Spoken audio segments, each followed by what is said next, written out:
أعوذ بالله السميع العليم من الشيطان الرجيم.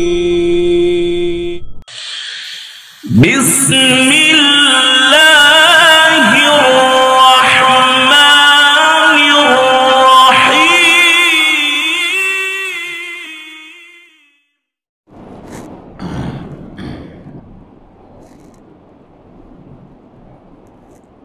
إن الحمد لله نحمده ونستعينه ونستغفره ونعوذ بالله من شرور أنفسنا ومن سيئات أعمالنا.